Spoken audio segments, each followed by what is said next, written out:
Opa, tudo bem? Nesse módulo, que eu chamo de Elétrica Básica, eu tenho como meu objetivo nivelar o conhecimento de você a respeito de elétrica, pois vai ser muito importante que você conheça os conceitos para você entender os próximos assuntos que nós vamos tratar nesse treinamento, pois é um assunto técnico, é um conhecimento técnico que eu vou passar para vocês. Porém, se você gostaria de ter um conhecimento mais a fundo, estudar, né, de maneira profissional a energia elétrica, eu recomendo que você faça um curso profissionalizante, como um técnico, um tecnólogo e uma engenharia. Assim você vai ter um treinamento muito mais detalhado sobre a energia elétrica. Nesse módulo aqui, eu quero apenas passar para você os conceitos fundamentais para que a gente consiga conversar durante o treinamento, para que tudo que eu passe para você, você entenda, beleza? Então, eu quero mostrar aqui nesse próximo slide como que tudo começa, né? Tudo começa através do átomo. Toda matéria, seja ela sólida, líquida ou gasosa, é constituída por moléculas. E as moléculas, elas são constituídas por átomos. Essa aqui, na imagem que eu estou colocando aqui nesse slide, é a figura de um átomo, uma figura representativa. Ele é composto pelo próton, cuja carga elétrica é positiva, então por isso que no próton aqui tem um símbolo de mais.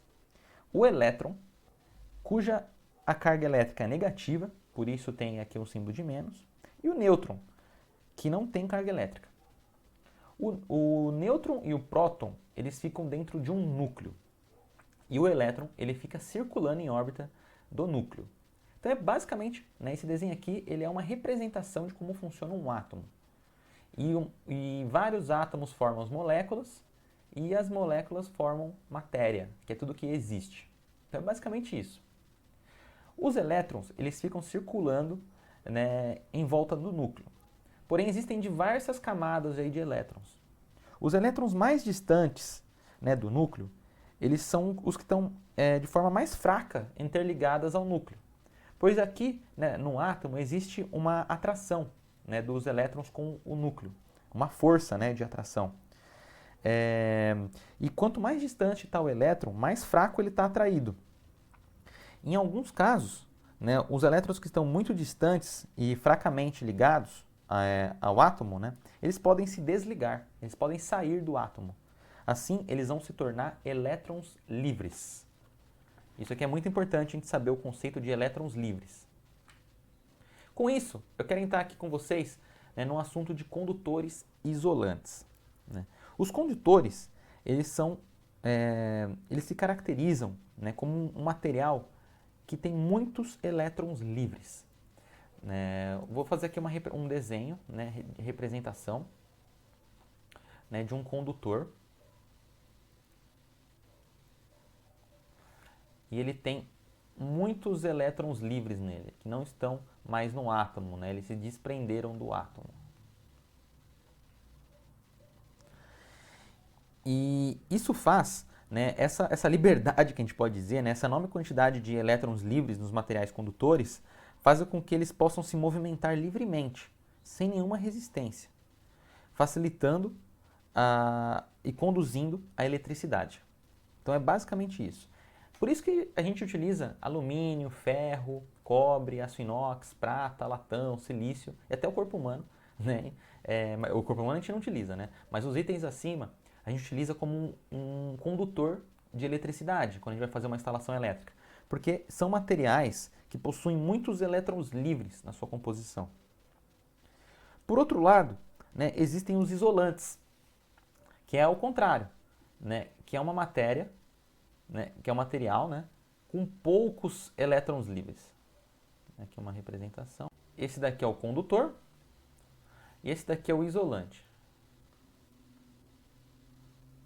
O isolante possui poucos elétrons livres. Então, os materiais isolantes, ao contrário, né, eles se caracterizam por ter poucos elétrons livres, de modo que eles não permitem a condução da eletricidade facilmente, pois oferece muita resistência.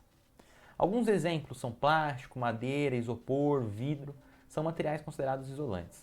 Então a gente vê a composição do átomo, que no átomo, né, os elétrons eles ficam circulando em órbita, e várias camadas de elétron, sendo que a última, né, é fácil o elétron se desligar do átomo, se tornando um elétron livre.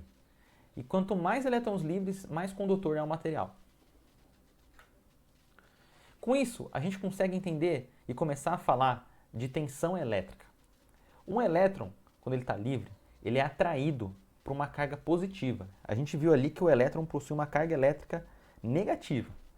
Ele é atraído por uma carga elétrica positiva.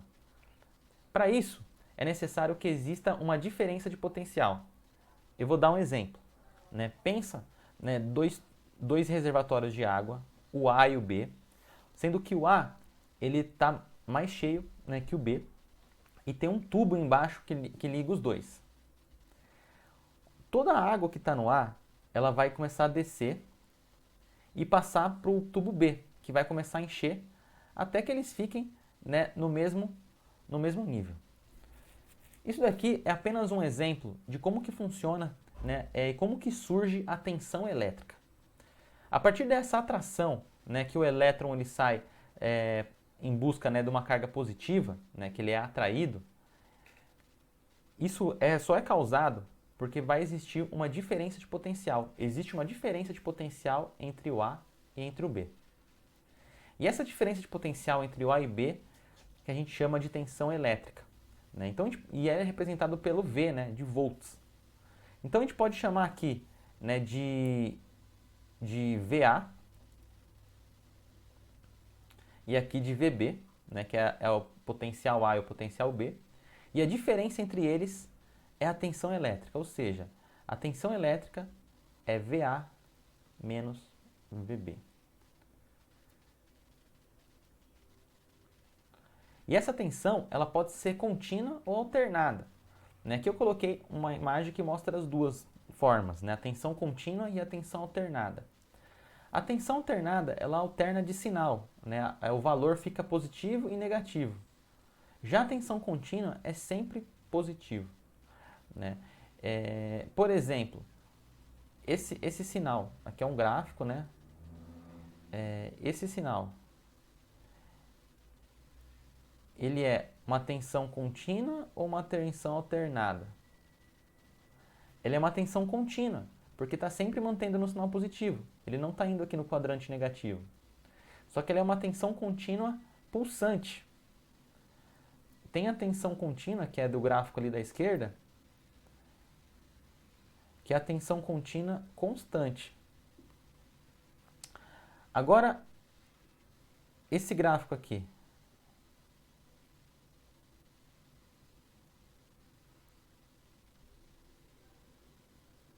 já é tensão alternada, porque a tensão alternou o seu sinal.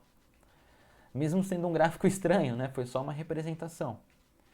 Então, toda essa diferença de potencial entre dois pontos gera a tensão. E essa diferença de potencial ela vai existir quando o elétron for atraído para o positivo. Ainda está um pouquinho abstrato, pessoal? Mas vocês vão entender um pouco melhor mais para frente. Exemplo de tensão contínua: pilhas, baterias e aqui no nosso caso, o painel solar. O painel solar ele é uma fonte de tensão contínua. Uma fonte de tensão alternada são as hidrelétricas, que eles geram tensão alternada. Voltando aqui, acabei de esquecendo de mostrar, o símbolo da tensão contínua é esse aqui, que a gente utiliza. O mais e o menos. E o símbolo da tensão alternada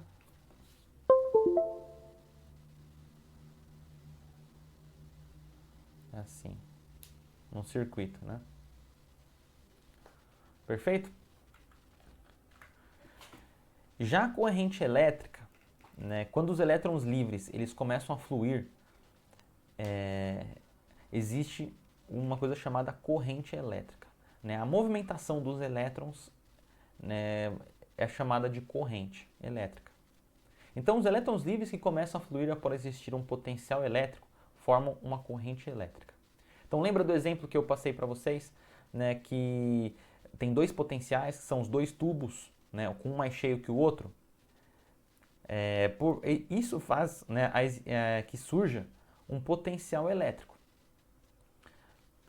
E essa movimentação, né, aqui tá escrito errado, né, peraí, aqui ó, é potencial elétrico, é um L aqui, né, e essa movimentação, né, dos elétrons, que vai do potencial maior para o potencial menor, é a corrente elétrica. E a corrente elétrica ela é representada pelo A, né, de ampere, que aqui a gente colocou uma imagem, né, do amps, e o V, né, é o volt, que é a tensão elétrica. Então a tensão elétrica empurra a corrente elétrica, a gente pode considerar isso. Para que tenha tensão, é necessário que tenha diferença de potencial, ou seja, um tubo maior que o outro, né, no nosso exemplo. E a água, essa circulação da água do tubo maior para o tubo menor, é a corrente elétrica. Aqui tem o desenho do cowboy aqui, que é o ohms, né, que é o símbolo de resistência. Né? Todo material, condutor ou isolante, ele tem um valor de resistência. Obviamente, né, que o condutor ele tem uma resistência muito menor. Só que é ele que dificulta, né, o percurso da corrente elétrica. Por isso que aqui nesse desenho, né, a resistência, né, que é o ohms, está segurando aí a corrente elétrica e a tensão empurrando. Então, visto que há diferença de potencial, ou seja, tensão, vai ter circulação de corrente. E essa corrente vai ter uma resistência que ela vai passar, que é o ohm. A potência elétrica, né, a partir do momento que a gente liga uma carga numa fonte de tensão, que é a diferença de potencial, e vai ser uma corrente fornecida, de acordo com a necessidade da carga, o produto dessa tensão aplicada com a corrente fornecida é a potência elétrica. Então, vou fazer aqui um desenho, vamos fazer em tensão contínua, né, que é esse símbolo aqui que eu ensinei para vocês. Né? Então, num circuito, vamos supor que a gente liga aqui, né, uma lâmpada. Né, aqui eu vou desenhar o símbolo de uma lâmpada. Né? Vamos supor que aqui é uma lâmpada. Vamos fechar aqui o circuito. A gente está gerando uma diferença de potencial, né, que o elétron ele vai querer circular. Isso vai gerar uma corrente, né, aqui é o sentido da corrente. Aqui nós temos potencial, né, que vai gerar uma corrente. Essa corrente ela vai passar aqui pela lâmpada e a lâmpada vai gerar energia luminosa. Né? A potência elétrica, né, o valor de potência, que a gente pode falar como um P aqui, é a multiplicação da tensão pela corrente. Né? O I aqui representa a corrente. Né? Se a gente for colocar as unidades, né, ficaria o W igual a tensão vezes a corrente. Né? Então, a potência elétrica ela é o produto, né, ou seja, a multiplicação da tensão aplicada e da corrente fornecida, né, na carga, né, que é o que nós vamos ligar.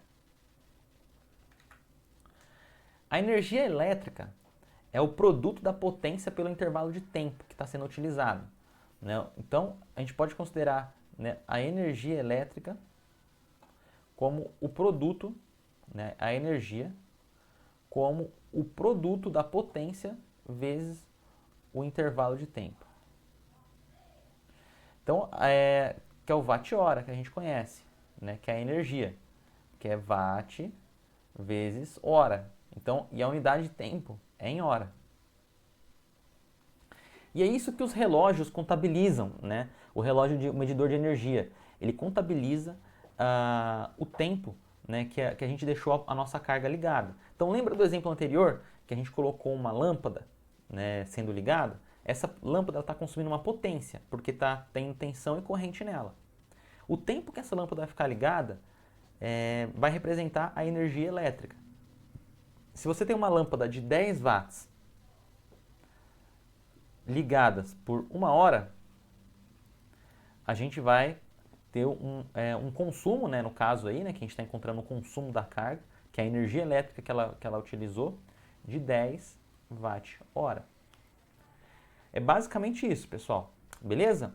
Espero que vocês tenham entendido, mas é bem tranquilo, né, graças ao potencial elétrico, né, entre dois pontos, a gente consegue fluir uma corrente. Essa corrente, ela vai passar por uma resistência. No caso, a lâmpada que eu mostrei ali é uma resistência que gera luminosidade, né? Então, graças ao potencial elétrico causado por uma diferença de potencial, né, entre dois pontos, gera tensão. A tensão, como coloquei aqui nesse desenho, ela vai empurrar os elétrons. Empurrando os elétrons, a movimentação desses elétrons gera corrente elétrica. E que existem tensão e corrente alternada, tensão contínua e corrente contínua, tensão alternada e corrente alternada. E, por sua vez, a corrente multiplicada, né, pela tensão gera potência, que é a potência que a gente está utilizando para alimentar a carga. E o tempo que essa carga vai ficar sendo utilizada vai ser o seu consumo, que o seu consumo basicamente é a energia que foi utilizada, que é contabilizado pelo medidor. Beleza? Então essa aqui foi a primeira parte, né, sobre os conceitos básicos aí da elétrica que eu gostaria de mostrar para vocês.